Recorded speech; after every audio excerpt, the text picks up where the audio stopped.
যমুনার বুকের এই সেন্ট মার্টিন দ্বীপে যেতে হলে আমাদের প্রথমেই যেতে হবে জামালপুর জেলার ইসলামপুর উপজেলার গোঠাইল বাজারে। এখান থেকে ট্রলার যুগে যেতে হবে আমাদের প্রায় 40 মিনিট ধরে নদীপথে বিভিন্ন ধরনের সৌন্দর্য উপভোগ করে চরাঞ্চলের বিভিন্ন ডোবার চরের মধ্যে দিয়েই আঁকাবাঁকা নদীর মাঝখান দিয়ে আমাদের যেতে হবে এই সাবদরি ইউনিয়নে। আপনাদের জানি রাখি সাবদরি ইউনিয়নের এক একটি গ্রাম এতটাই সুন্দর, চারপাশে প্রত্যেকটি গ্রামের পানি, নদীর শাখা প্রশাখা, প্রত্যেকটি জায়গায় সৃষ্টিকর্তার অপরূপ সুন্দর নিদর্শন। তবে এই ইউনিয়নের মূল যানবাহন ট্রলার অথবা নৌকা যোগে আপনাকে যাতায়াত করতে হবে। 80-র দশকের দিকে যমুনার ভয়াবহ ভাঙনে জামালপুর জেলার ইসলামপুর উপজেলা মূল ভূখণ্ড থেকে হারিয়ে যায় সাবদরি ইউনিয়ন। সাবদরি ইউনিয়নের অস্তিত্ব, ইউনিয়নটির অর্ধ লাখের বেশি মানুষ অসহায় সম্বল ও ভিটেমাটি হারিয়ে আশ্রয় নেন ঢাকা সহ দেশের বিভিন্ন স্থানে। 90 দশকের দিকে যমুনার বুকে জেগে ওঠে অসংখ্য ডোবারচর। কালের পরিক্রমায় ডোবারচরগুলো মানুষের বসবাসের উপযোগী হয়ে ওঠে। বাসস্থানহারা মানুষরা একে একে গড়ে তোলে তাদের আবারও বসত ভিটা। যমুনার বুকে সবুজ শ্যামল 15টি গ্রাম এখন দৃষ্টিনন্দন সেন্ট মার্টিন দ্বীপ নামেই পরিচিত লাভ করেছে, দৃষ্টি আকর্ষণ করেছে স্থানীয় পর্যটকদের। ইতিমধ্যেই যমুনার তলদেশ দিয়ে আন্ডারগ্রাউন্ড বিদ্যুৎ সরবরাহ করা হয়েছে। কিছু কিছু জায়গায় এই ইউনিয়নটির পাকা সড়ক কালভার্ট নির্মাণ করা হয়েছে। সাবদরি ইউনিয়নটিকে বর্তমানে সরকার মডেল ইউনিয়ন হিসাবে ঘোষণা করেছে।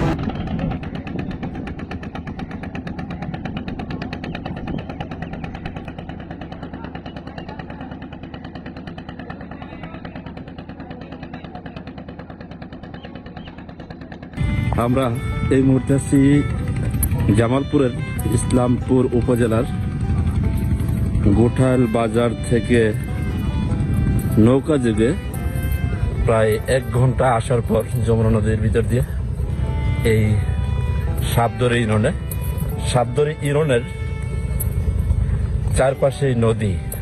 এটি খণ্ড খণ্ড জায়গায় বিভক্ত। এই সাবদরি ইউনিয়নটি নদীর অসংখ্য শাখা প্রশাখা এর ভিতর দিয়েই বিভিন্ন জায়গায় ছোট ছোট কিছু বাড়িঘর, শিক্ষা প্রতিষ্ঠান সহ রয়েছে।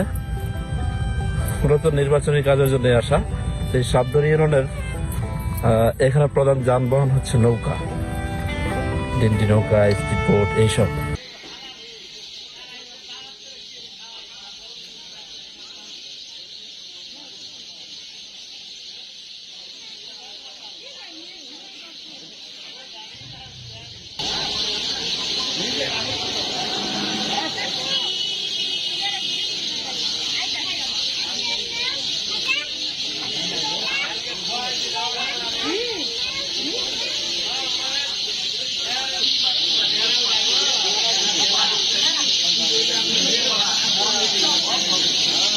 মূলত নির্বাচনী কাজের জন্য আসা এই সাবদরি ইউনিয়নের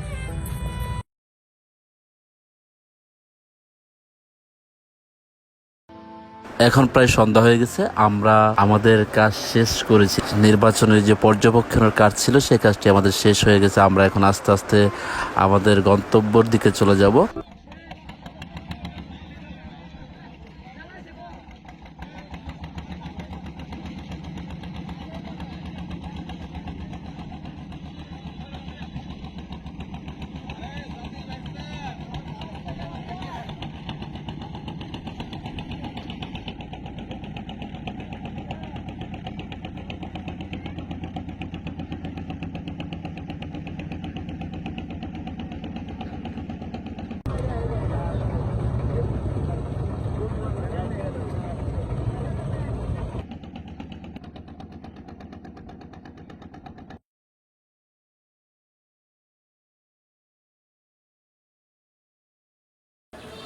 الله أكبر